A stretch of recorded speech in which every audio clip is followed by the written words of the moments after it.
the Florida Writer Podcast, a discussion about writing and other things. Hello, and welcome to another edition of the Florida Writer Podcast with your host, Alison Nissen. Today, I'm lucky enough to be with Susan Speranza. Susan, could you give us a 60-second elevator pitch about who you are and what you write? Let's put it this way. I wear three hats. By day, I'm a high school librarian. By night, I write. And every other time, what's ever left over, I breed and exhibit my champion Pekingese. So I'm a very busy lady. I do write literary fiction primarily. That's something that is near and dear to my heart. And I've written poems, and because part of me is also a poet. So I do have some published poems. And in my novel, which is coming out in May, I'm going to, the writing is pretty, has been influenced by poetry. And in fact, in the acknowledgements, I thank my poetry teacher for unlocking my inner poet. Well, that's fantastic. So it sounds like you have a gift for the lyrical. I hope so. Yes, well, my philosophy of writing, if I may just tell you about it, I believe that language is to writing as the notes are to music. And a lot of modern day dictums about writing, what we should and shouldn't do, often goes against my liking. For example, a lot of what they say, especially in these college courses, I have an MFA, and I had to sit through all these classes. And a lot of what they say is show, don't tell, use adverbs or adjectives sparingly, and your language should be very sparing. And I think that comes from Hemingway. He's the one that started it. Love him or hate him, he's the one that really initiated that. And that doesn't sit well with me. The English language has so much potential, and we should use it. And I mean, we use it correctly, but there's so much in there. But again, I'm into literary fiction, which of course embodies symbolism and metaphors, and you do all that with language. So, well, Susan, what's your favorite way to express a scene? Let's suppose we're painting a picture of a forest. I believe your book that's coming out talks about the Vermont landscape. Is that correct? That's correct. So Ice Out is the name of the novel. And so when you're talking about the Vermont landscape, do you like to use the metaphors, or just to use the contrasting maybe colors and textures that you can create with language? Well, some writers prefer to write sparingly in terms of description. And other writers and readers like me prefer the descriptions. I think it adds a lot. In terms of the Vermont landscape, that itself becomes a metaphor, like the shadows and the darkening and because my story takes place in winter, and it's a grim story. It's about a woman who is drowning.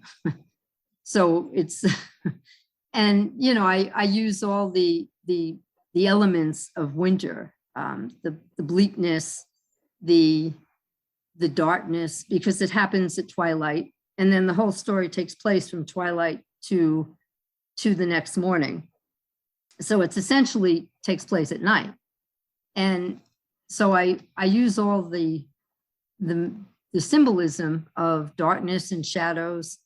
And I think that adds to the effect that I'm trying to get, which is, it's a tense a tense book. So where did you get the idea to write this book? Oh, well, where do I get my ideas from generally? Well, what I always start with ideas. A lot of people will start with developing a character. I prefer to start with ideas. And I have seen through the years so many times when people's lives just turned on a dime. They went along and their lives were pretty good. And then something happened out of the blue that no one could anticipate. And then they found themselves in circumstances where they had to deal with it. And, you know, we all talk. I mean, certainly my group of friends will often talk like, well, what if this happens? Or what if that happens? And you always think that you're going to behave in a certain way, but you never really know how you're going to act in a situation unless you're in it. You can hope that you would run into a burning house and save your family, but you don't know that. So these are the things that were kind of floating around in my head. So I wanted to, I also wanted to talk about how you forgive, well, the concept of forgiveness and acceptance, accepting things that you cannot change. Because I'm a very stubborn person, and I do not accept change well. So to me, it was important to deal with, you know, this whole concept, like, well, what do you do if you really are in a situation that you can't change? How do you deal with it? So how I came up with the idea is I kind of strung all of these things together. And I put my main character in a situation that was, her life is essentially perfect. And then it becomes very unperfect or imperfect when they have a snowmobiling accident and they find themselves trapped in a frozen lake. So now what do you do? Okay, so in an instant, her life turns. And then to make matters worse, her husband gets out, but leaves her and her daughter behind. So that's the rest of the story, is her trying to deal with this. And it's not, I also write, well, I write literary fiction, but it's also has a lot of elements of magical realism. Because, and it, in this whole story in some ways could even be looked at as a fairy tale. Certainly the beginning of, or the first half of the book, where her life seems very realistic, it's, you know, her life is too perfect and she's too perfect. So in that respect, there's an element of fantasy about that, which I don't know if a lot of readers will necessarily pick up, because the magical realism part really kicks in halfway through the book. But those elements are there. They're just very subtle. So the whole thing could be looked at as some sort of dark fairy tale. How did you develop the characters? It sounds really fascinating. Well, I had to think about the characters in terms of these ideas. I know a lot of writers start with the characters and then proceed on. Maybe I do it backwards, or maybe it's a function of literary fiction, but I start with the ideas. Okay, so I have these ideas that I want to explore forgiveness and acceptance, and I kind of want to throw a lot of magical realism in there, because I like the concept. I like allegories. Okay, and the last half of the book is allegorical. Okay, it's like her journey from this. Well, she's obviously bitter because her husband leaves her to drown, basically. So, you know, I mean, her response is bitterness. But at some point, she has to forgive and accept. So her journey toward that is actually an allegorical journey. Like the people, like whenever you go through any kind of loss, whether it's you get fired from a job or you get, you lose something, like you lose your house or something that's important to you, not necessarily your relationship, not necessarily death. I believe people go through those stages of grief, okay, where you have to, you're bitter, and then you eventually accept and forgive and go on. And that's what the story is. Now, I had to shape the characters in that. I had to make her very, very, in order for her to be imperfect, okay, like to really hate this guy, I had to make her life perfect and her perfect. So I had to sit down and figure out how I would do that, okay, with this character.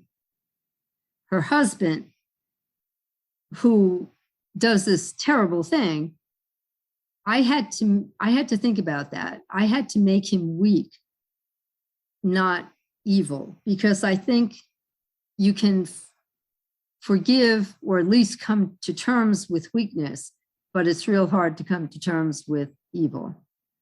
So I had to be careful not to make him an evil guy. I had to lend him characteristics of someone who had been through a trauma and who was basically a coward, or, who was weak. It's so interesting to make, to write realistic characters.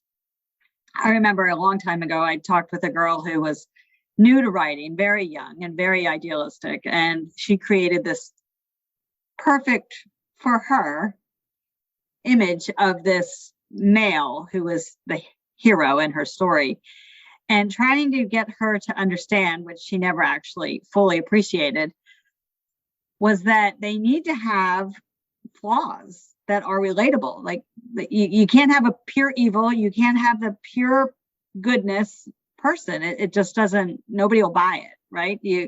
You have to, everybody has the flaws, everybody's got something that is semi-redeemable about them, even if it's just that they love kittens, they save kittens, there's one little thing that's redeeming about them.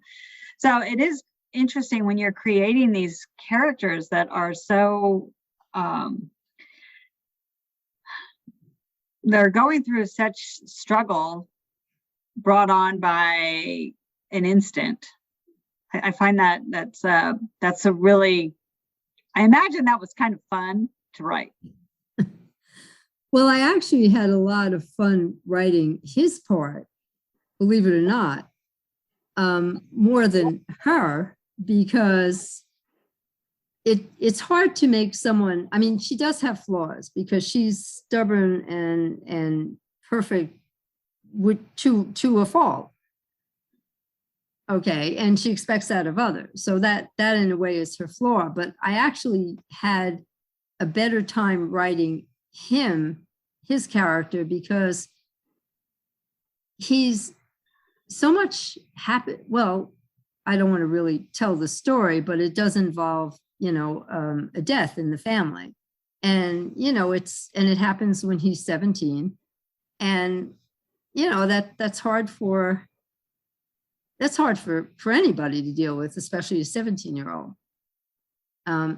So there was a lot more, I think, psychological stuff that went on with him. So yeah, I think I had, I mean, did I enjoy writing? Yeah, I mean, I enjoyed writing it, like the whole story, but I mean, it is a grim story. Okay. It's not a happy-go-lucky story, but I don't write happy-go-lucky stories because life is not always happy-go-lucky. And there are enough of them, if you want a book like that, go see a Hollywood movie, it's a nice pat ending. But, the things that I like to write are the same things that I like to read. And,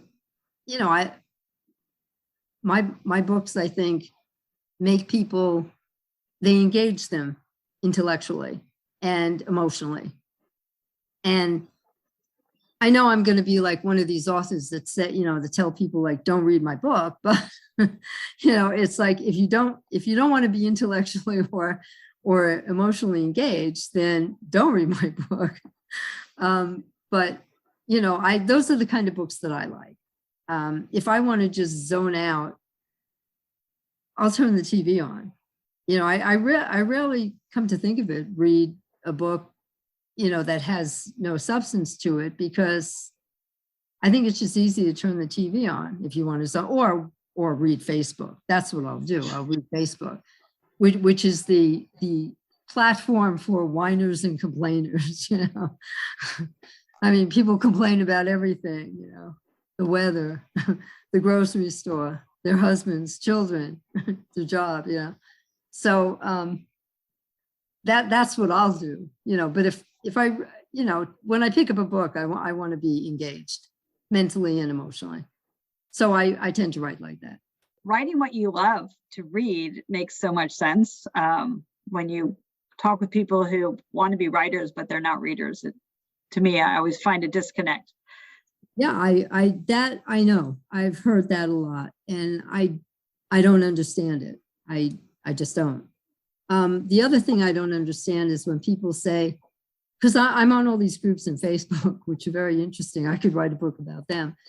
That they'll say, I want to write something, but I don't know what I want to write about. And it's like, I sit there and go, well, why do you want to write? To me, writing is an expression of what I'm thinking about, what I am grappling with, all the issues of life and death in the universe. It's the idea of having already written is what they like. I guess so. Yeah. Well, Susan, how can people get in touch with you? How can they find out more about your book? Well, they can go to my website, which is www.susansperanza.com. Are you ready to switch to our rapid fire questions? Okay. What is your favorite shape? Shape. I guess a circle. Do you have a reason? Philosophically, well, my life goes in circles, so yeah. That makes sense. How about, what's your favorite time of year? I have to say, because I live in Vermont, it has to be autumn, fall. Beautiful colors, wonderful, wonderful smells, crispness. I love all that. I agree. And do you have a favorite city? I don't know if it's a favorite. I grew up on Long Island, and I went to school and worked in New York City, and I spent much of my young adult life enjoying the amenities of New York City, going to the opera, going to all kinds of plays, seeing, the famous actors and off-Broadway shows, and participating in, just the whole artist, writer, theater scene. And so I guess I'd have to say New York City. I both love it and hate it, though. I think it's magical around Christmas time. Susan Speranza, thank you so much for stopping by. Thank you for having me. You have been listening to another edition of the Florida Writer Podcast with your host, Alison Nissen. Alison out. Boom. We're all done. Susan Speranza was born in New York City, grew up on Long Island, and has now lived in Vermont for 20 years. Ice Out, her current novel, is infused with the beautiful and harsh Vermont landscape. She is also the author of The Tale of Lucia Grande, The Early Years, which was a quarterfinalist in the 2012 ABNA contest and was also shortlisted in the 2012 William Faulkner William Wisdom contest. She has published many poems, short stories, and essays. For more information, visit her at susansperanza.com. For more information about the Florida Writers Association and our upcoming Florida WriterCon 2022 and the Florida Writers Youth Summit, both happening in October, visit floridawriter.org. Until next time.